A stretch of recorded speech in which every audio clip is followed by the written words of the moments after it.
చంద్రబాబు ముఖ్యమంత్రిగా బాధ్యతలు స్వీకరించిన అనంతరం 5 ముఖ్యమైన ఫైళ్లపై తొలి సంతకాలు చేయడంతో కుప్పం పట్టణంలో టీడీపీ శ్రేణులు సంబరాలు చేసుకున్నారు.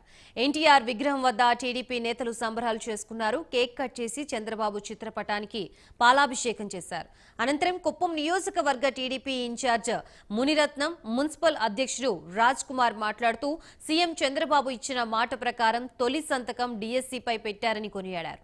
గత ప్రభుత్వం డీఎస్సీ ప్రకటిస్తామని నమ్మించి నిరుద్యోగుల్ని మోసం చేశారని మండిపడ్డారు.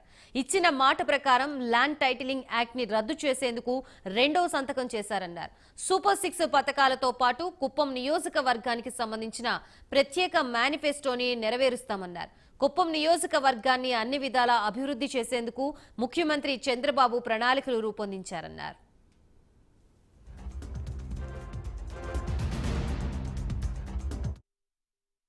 నియోజకవర్గంలో మా ప్రియతమ నేత, మా అందరి ఆరాధ్య దైవం, ప్రతి ఒక్క మనుషులు గుండెల్లో ఉన్నటువంటి నారా చంద్రబాబు నాయుడు గారిని 8వసారి పోరాటం చేసి ఈరోజు ఎన్నికల్లో దాదాపు 50,000 ఓట్లతో మా ప్రజలందరూ కూడా ఓట్లను గెలిపించారు.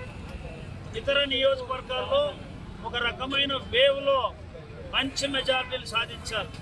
కానీ కుప్పంలో ప్రతి ఒక్క ఓటు కూడా యుద్ధం చేసి ఒక్కొక్క ఓటు గెలిచాం. కాబట్టి ఇక్కడ తెలుగుదేశం పార్టీ కార్యకర్తలు, నాయకుల యొక్క శ్రమ ప్రశంసనీయంగా ప్రతి ఒక్కరిని కూడా నేను అభినందిస్తున్నాను. అదేవిధంగా చాలా సంతోషం, నిన్నటి రోజు ఆయన ముఖ్యమంత్రిగా తన ఛాంబర్ ప్రవేశించిన వెంటనే అతి ముఖ్యమైనటువంటి ప్రజలందరికీ కూడా ఎంతో అవసరమైనటువంటి 5 ఫైళ్ల మీద సంతకం చేయడం. మొదటిది, నిరుద్యోగ యువతకు పెద్ద ఎత్తున దాదాపు 18,000 టీచర్లకు ప్రభుత్వం ఉద్యోగాలు కల్పించడం అనేది ఎంతో సాహసోపేతమైనటువంటి ఒక కార్యక్రమంగా ఆయన సార్ మొదటి సంతకం చేశారు. మా కుప్పం నియోజకవర్గం